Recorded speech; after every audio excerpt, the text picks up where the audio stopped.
It's Wednesday, August 26th, and we're going back together on the four-wheeler. Got the new centrifugal clutch in there. It was a little bit tight on the spleens, so I kind of clearanced that a little bit, or wrote a little emery cloth in there. It looked like the backing plate had been tumbled or shot peened or something maybe, and like roughed up the surface enough that it was a little smaller on the inside diameter than it should have been. But then was able to get it tapped on, and I'm ready to torque this nut that holds it on, and then get everything else put back together. So should know here within an hour or so whether or not this is going to solve the problems. So hopefully my audio is coming out decent. This case actually covers the microphone, I think. Got the OSHA approved fan running over here, kind of keeping things cool. It's been pretty hot and was way windy this afternoon. Not doing the corn any favors, or the beans probably, but I think we're in better shape than a lot of places so far. So right now I need to tighten up this nut, which is actually a left-hand thread. I thought I was going to have a problem because this whole thing can slip one direction but not the other. And my plan was to stick a block in the gear teeth to hold the stuff, or to keep it from turning, because the directions say to hold the other side of the engine, but since that cover is still on the engine, that's not really an option without taking that apart and needing another gasket that I don't have. So what we're going to try to do is stick this block back here in the gear teeth, and by using the wood block we should avoid damaging anything, and hopefully can make this torque wrench click.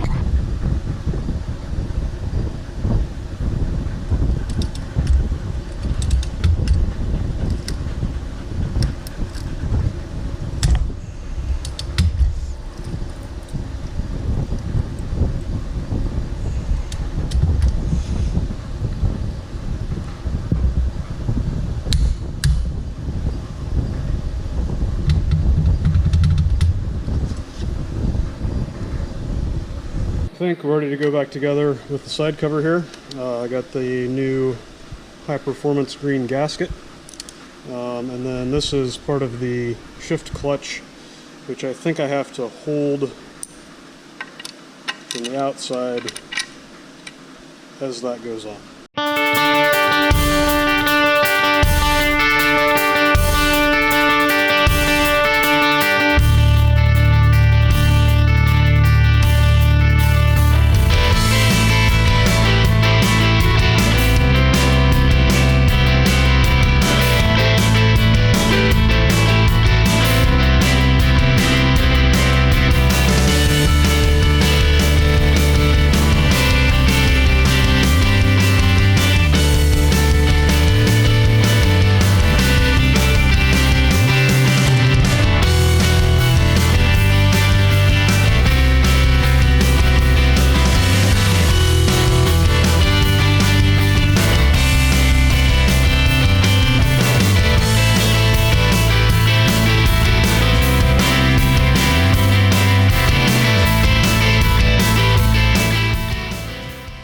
So I think I just need to get those all snugged up and then set the clutch, which I think is loose at the moment, but it might change a little bit when it sucks in too.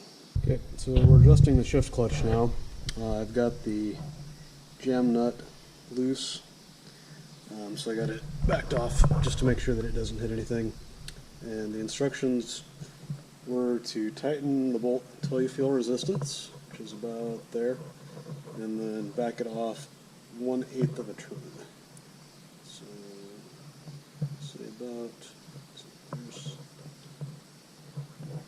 there. And then tighten it down without moving.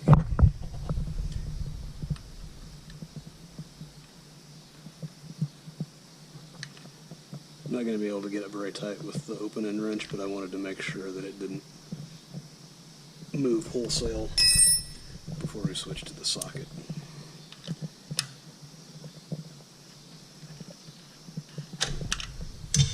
Need to get the cover put back on there. Wipe that down a little bit better before I put it on. Need to get that back on. Need to get the oil cooler lines hooked up, and an oil filter there. And then we should be able to put oil in it and fire it up and see how it's going to act. Okay, we have oil. There you can see the oil level a little better, and the little star deal behind the glass is not as matched as it was. Right now I've got the spark plug wire off. I'm gonna probably crank the engine just a little bit. Kind of, since this is pressure lubricated, that should push some oil through to the bearings, and also will kind of give us a chance to make sure that nothing sounds totally off before we actually fire it up for real, so that if something does rattle or clank, we have a chance to do something about that. Alright, here goes the first hit of the starter. Okay, that so far so good, I would say.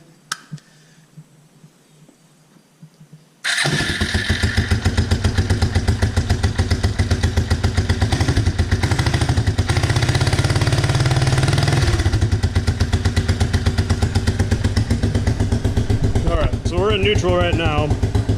So the question is, so we're in gear and it's not wanting to move, so that means that the clutch is disengaged, and as we rev it up we move. So I think we're in good shape, although I've got a whole bunch of parts stacked on the front here yet that I need to do something with.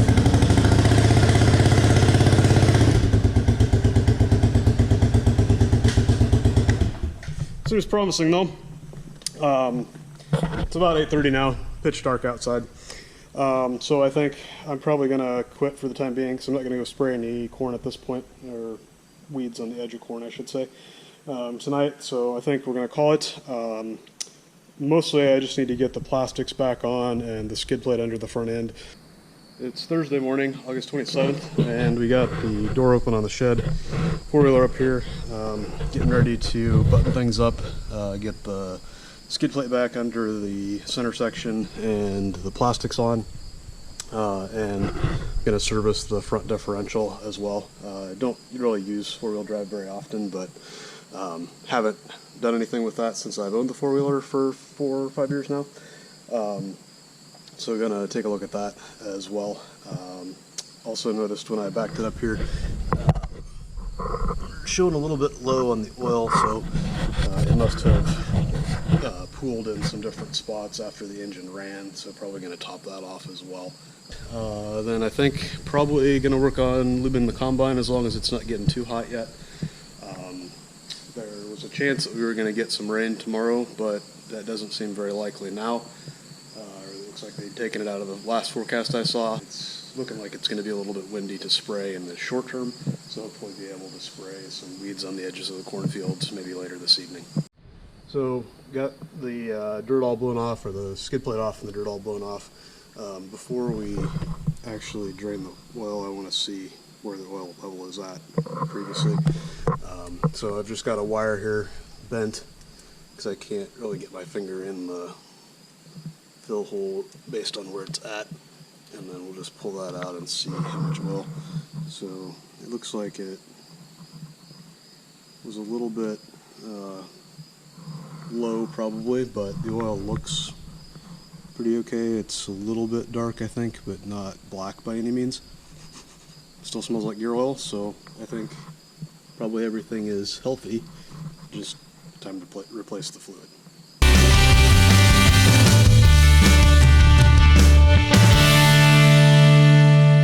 So the drain plug has a magnet on it, and as you can see, I already wiped some of the stuff off, but the idea is that the magnet will catch the metallic particles and get them out of the oil so that they don't go through the gears a whole bunch.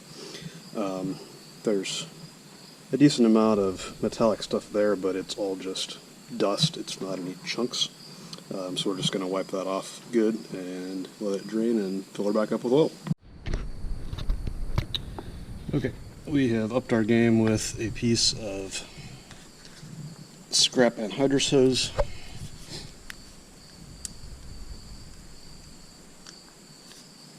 trouble is it fits the fill hole pretty tight. So there may be some experimentation involved in getting this thing actually full. Hey, perfect. So we're maybe a little overfilled, but that's fine.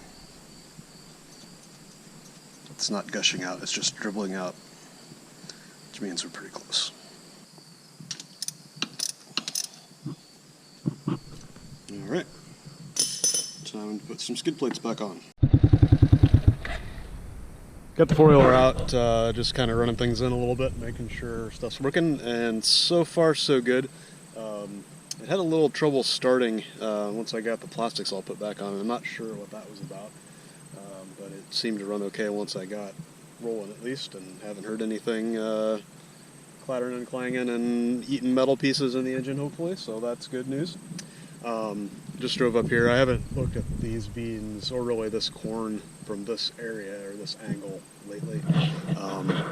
We've been quite dry, and I don't know if it's going to show up very well on here, but you're starting to be able to really see the thin spots on the side hills. Mine don't look near as bad as some areas a little bit north of here, but you can definitely see like kind of, you know, the camera's set pretty wide, so it's going to be really low. I need to like walk out into some of those thin spots and see how bad they look, but for the most part things look pretty well. There are a few ears that are hanging down on the corn plants. I'll kind of get some video when we go back up the lane here in a minute. But as long as the ear's upright, probably the plant is still putting some starch in there. When the ear falls down, probably you're done.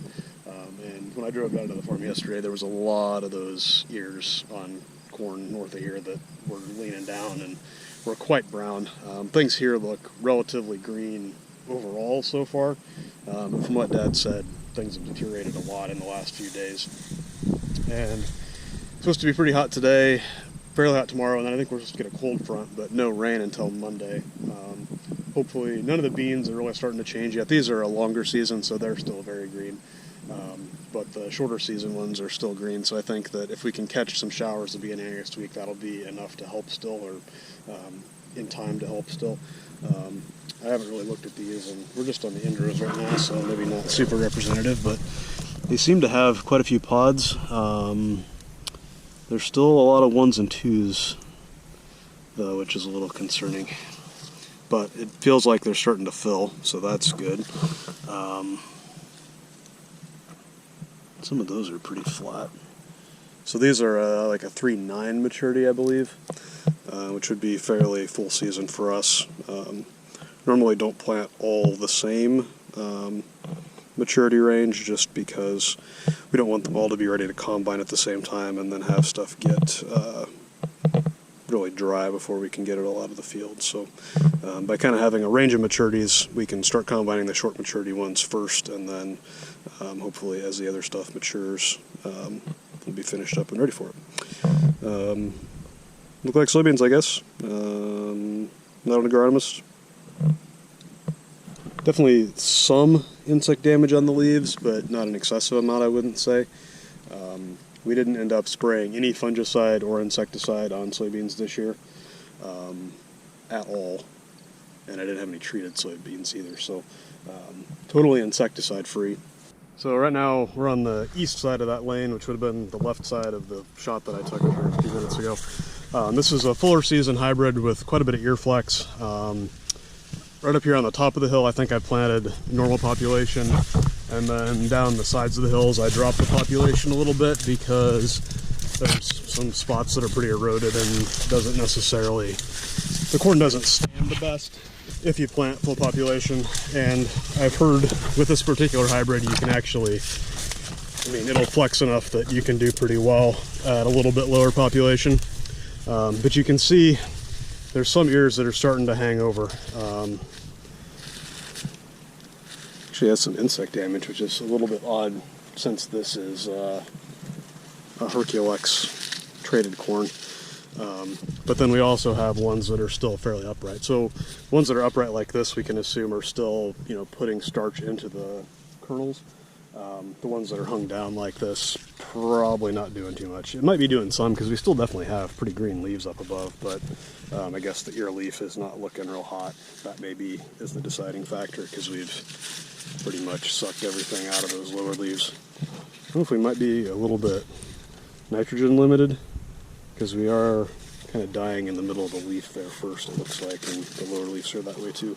I'm going to walk down the hill just a little bit, and I think there will be some there that is not very far away, but I have a feeling it's going to look a lot different because there's some kind of eroded spots, and it didn't look nearly as tall and healthy from the lane, at least when I was coming up with the four-wheeler. Turned off the camera and then saw something that might be worth showing. So we're just on the edge of the drought monitor, the kind of D0 or whatever, the first least serious range. And we were, I think, farther into the drought area at one point previously, but to me it seems drier now than it ever has earlier in the growing season. We've got giant cracks in the ground. I mean, not the worst that I've ever seen it, but we're dry for sure. If we start kicking, I mean, there's just no moisture there whatsoever, which, being on the end rows here, may not be the best representative sample, and you can see kind of getting smaller ears, more spindly plants. And if we walk out here, a lot more yellow, and the lower leaves are totally dead, which is probably just the soil being thin rather than a nitrogen problem. Definitely significantly smaller ears. And this is the same corn. We're probably, I don't know, 200 feet away maybe from where we were before, which is just how much variability you can have in the field, especially when you get into stressful conditions like we've had here the last couple weeks. So this just goes to show that even in a crappy spot, you can find a good looking ear if you cherry pick it. I didn't cherry pick it super carefully, but the plant next to it was pretty spindly, so I think that probably this one robbed quite a bit of nutrients from its soil space. So this is 114 day, and it looks like we're maybe half milk or so on it. Basically, the top part of the kernel here, or the outside of the kernel, will be fairly starchy, and then as we get farther down, you can see that it's more liquid. So basically, where the color changes would be the milk line. So we're half of the way to being physiologically mature, I believe. Again, not an agronomist, but I think some of the shorter season corn probably will be running here in maybe less than a month, probably a month or so, or could be if we want to dry it at least. So we're walking into the corn on the other side of that grass lane on the west side. This is a shorter season. I don't remember exactly what I had right up here next to the lane, but I think it's like 109, 110 day. If it's the variety I think it is, has pretty good plant health, maybe a little better soil on this side. You can see, even though it is a shorter season, the plants still look really good. Pull in here and see what it looks like, I guess. Not very much leaf disease either, which I like. This was not fungicide. We did run a little bit of fungicide. I don't know if it's going to pay. I hope it at least breaks even. But right after we applied it, it started getting dry, so probably not as much leaf disease pressure late. You can see some of these are starting to hang down. The leaves below the ear leaf still green. Let me just see what that looks like. Seems like it's probably pretty far along. So you can kind of tell this particular corn has a lot larger kernel than the last one we were looking at. This also would be planted at, well, probably the same population, I guess. So bigger kernels, but again, pretty good sized ear. Fewer kernels around. I would say that other one that I pulled was probably bigger, but it was maybe, this is probably a more representative ear of the whole field, whereas that one was probably a good one for that spot. But again, Looks pretty good. I mean, we've got some smaller kernels and some missing kernels from pollination stuff, but we're filled pretty well out to the tip, which probably means that I didn't plant thick enough to take advantage of all of my fertility, but I'm not too disappointed in that because I think we're going to be water limited here on the finish, so probably wouldn't have paid to plant too much thicker anyway. And I should snap that in half and see how it looks. Yeah, that one looks like maybe half milk line or so too, which is really surprising because it should be quite a bit shorter season variety.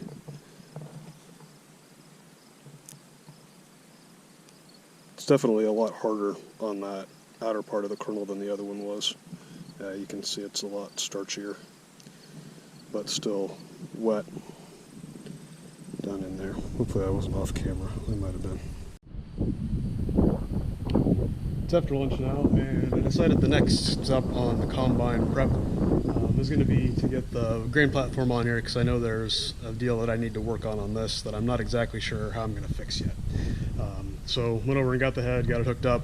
I don't have hydraulics hooked up. I've got the chain couplers on to drive the sickle and the auger at least. Basically the problem that I'm having, that's not where it belongs I don't think, because it should be, that slot should be caught on that. Must not have been paying attention when I put it away.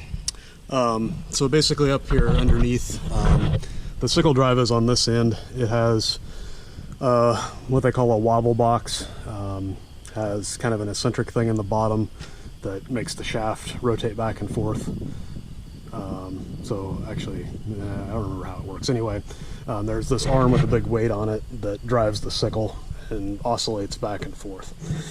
So you have quite a bit of momentum that you're changing direction on continually, like 500 times a minute or so. I think so. I'm not sure exactly how that works, but it's quite a bit anyway. And what keeps that all attached to the head is this brace here. The problem that I've been having is that the head seems to have been shaking the last maybe 2 or 3 years, and I think it's because there's play in these pins at the back.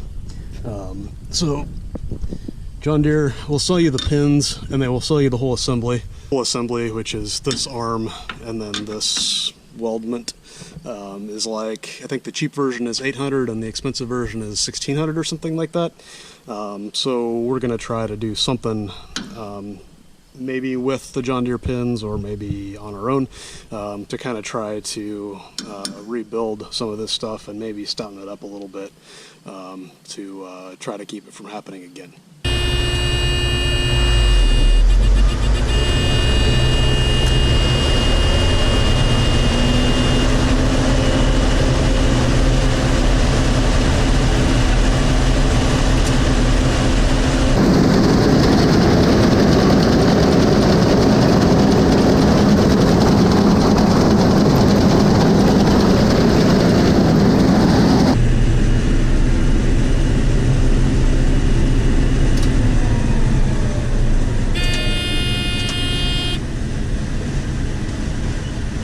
So we actually had the back shaft speed up a little bit higher than it should have been when we started there. I turned it down at the very end, but you could see the joints at the back of that wishbone deal moving.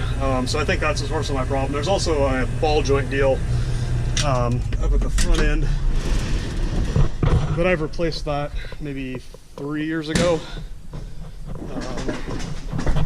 And as far as I can tell, it seems tight. I haven't pried real hard, but I don't know if it'll even show up. Let's see. Yeah, there you go. So you can see the back side of it. So it has a pin that goes forward with a nut on it, and then it bolts onto the back side up in here. Not the easiest place to get to, but it's going to have to come loose to get this thing out of here, because I don't think I can do very much fabricating and fixing on it with it on the head. The pin on this side came loose a couple years ago, and I don't know if that's a cause or effect or just coincidence, but that also could be a factor. If I remember right, I've had this whole thing off of here, but I think I welded it back when it was on there, so it could be that that pin is getting worn on 4 sides instead of 2 sides or something like that that's making it be looser than it could be otherwise as well. This whole deal is not necessarily the strongest aspect of a 900 series head, or 200 or 900, or I think even the later model ones can have issues in that area as well. Although I think a lot of the 600s, they switched to a different wall box design that's from a German company that is much more better. I just started an experiment. We'll see what happens with it exactly, but basically the yield monitor that I have in this combine is old. And it's an old Ag Leader PF3000, which would have been late 90s, I believe. And it has a GPS receiver. It's kind of hard to see, but basically this piece is the monitor, and then it has a GPS receiver bolted onto the back, so that it has a coaxial connection to an antenna up on the top, but the actual GPS receiver is back here. The problem that I ran into last year was that this receiver is old enough and low end enough for the time, which, I mean, I'm sure it was still very expensive 20 years ago. But the only differential satellite correction it has for the GPS is the Coast Guard beacon signal, and they have begun decommissioning that. I'm not exactly sure the details, but it looks like the closest transmitters to us, which would have been Kansas City and Omaha, are both not operational anymore. I didn't dig in super close. It looked like areas with more large navigable water still had beacon service at this point, but we don't. So basically, when I was running last year, it seemed like I never had a corrected GPS signal, or would very infrequently for a few seconds at a time. Whereas in the past, usually I would have differential correction all the time. So I'm looking at switching out the GPS receiver to something else, and I'm trying to decide exactly what that needs to be to have adequate performance. So I have it's actually a Garmin Marine GPS receiver. You can see because I'm just staying in the cab. Bought that for a project a few years ago and then ended up using it. So I'm trying to assess whether that's accurate enough, or if I need a nicer Ag Leader or some other brand of GPS receiver.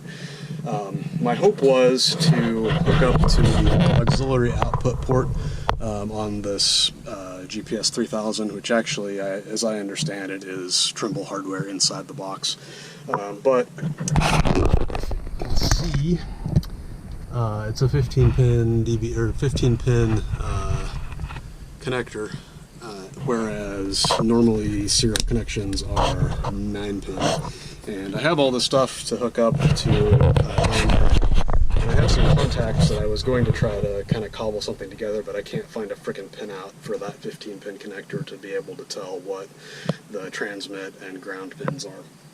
So I'm going to have to do a little bit of digging and see if I can find that out, or else get some actual test equipment down here and be able to experimentally determine which pin has data and which one is ground with a meter and oscilloscope or whatever. Newer Ag Leader stuff, they seem very protective of pinouts, which I understand that they want their techs to have business and don't want you to be able to necessarily troubleshoot your own stuff super well. Partly to protect you from yourself probably screwing something up, partly so that they can sell you cables that they have a lot of markup on, I'm sure. But for guys like me, it makes it difficult because I can't tell what I've got.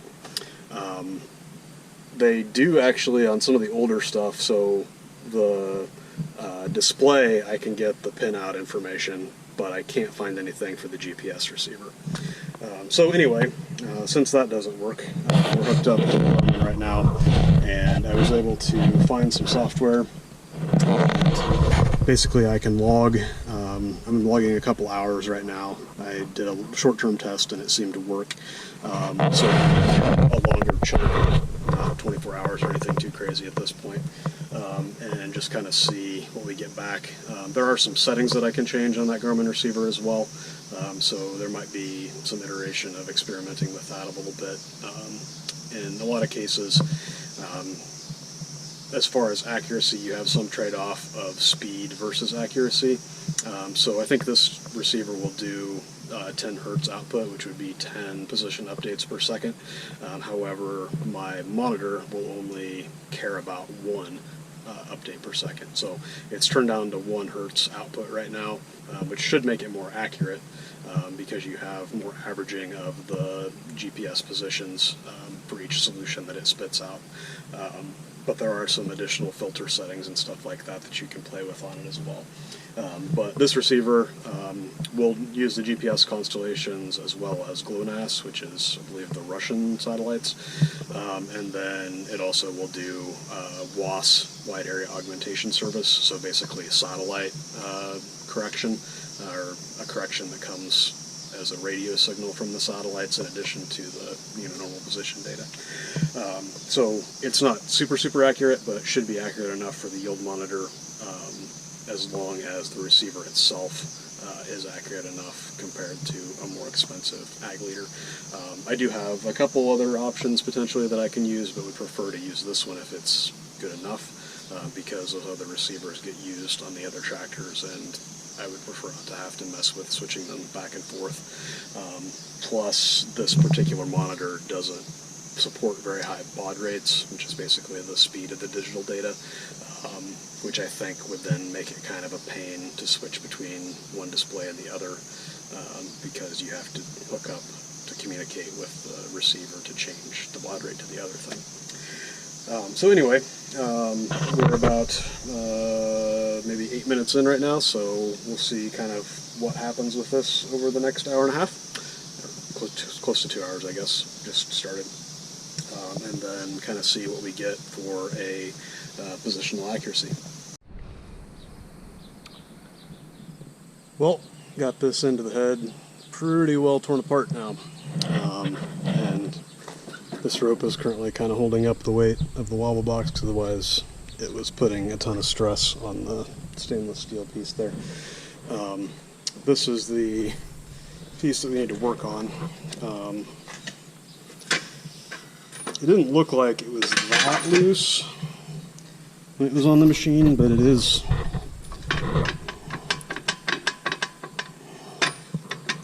quite a bit of both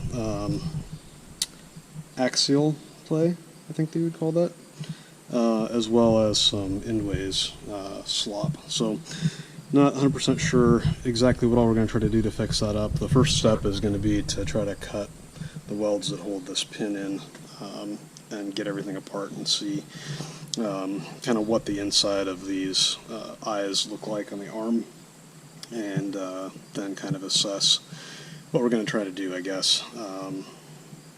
But got a whole pile of parts in the back of the shed now and everything torn apart here. It was kind of more trouble than I remembered it being last time, so I don't know if we just did it kind of wrong or if there was more stuff broken last time that I then fixed and had to take apart the right way this time. But we did get it torn apart, I guess, so got to get that fixed before we can harvest anything. I also just took down the GPS receiver stuff. So I haven't done any comparison yet, so this is the only one that I've tested so far, but it seems not super accurate from what I can tell. So I was debating if I wanted to try to start a test on the other Garmin receiver, because I think the one that I use with the bean planting tractor and the sprayer, I should be able to get mated up to record on the computer. And I think the one that I use on the big blue tractor that we pull the corn planter with and put on anhydrous, I think I can characterize both of those. Gonna have to find out a little bit more info to be able to hook up to the old receiver and see how we compare to it.